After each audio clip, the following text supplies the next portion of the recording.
बिस्मिल्लाहिर्रहमानिर्रहीम। अस्सलाम वालेकुम दोस्तों, उम्मीद करता हूँ आप बिल्कुल ठीक ठाक होंगे। दोस्तों आज है 9 मई सन 2021 और दिन है इतवार का। आज से कुछ दिन पहले ओमान पुलिस की तरफ से एक नोटिफिकेशन जारी किया गया था कि 9 मई से लेकर 11 मई तक 4 किस्म की जो सर्विसेज हैं वो आप फिज़िकली तौर पर पुलिस स्टेशन में आकर हासिल नहीं कर सकेंगे, लेकिन उनकी वो सर्विसेज ऑनलाइन जारी रहेंगी, आप ऑनलाइन हासिल कर सकते हैं। तो नंबर 1 पर है वो ट्रैफिक के हवाले से आपके जो भी काम हैं आप पुलिस स्टेशन में जाकर नहीं करवा सकते 9 मई से लेकर 11 मई तक। इसके बाद में नंबर 2 पर रेसिडेंसी के हवाले से जो भी आपके काम हैं वो भी आप ऑनलाइन ही करवा सकेंगे, पुलिस स्टेशन में जाकर नहीं करवा सकेंगे।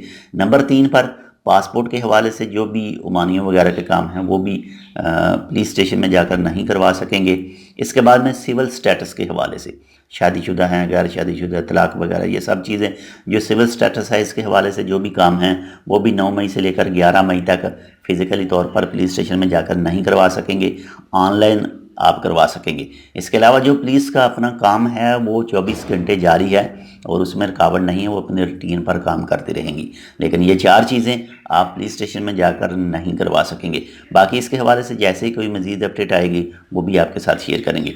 अगर आपने अभी तक हमारे ये channel tech with Urdu blog subscribe नहीं किया तो आप इसको सब्सक्राइब कर सकते हैं। मज़ीद ऐसे ही अच्छी और मालूमाती वीडियोज़ के लिए मिलते हैं आपसे दूसरी अपडेट के साथ। तब तक के लिए अल्लाह हाफिज़।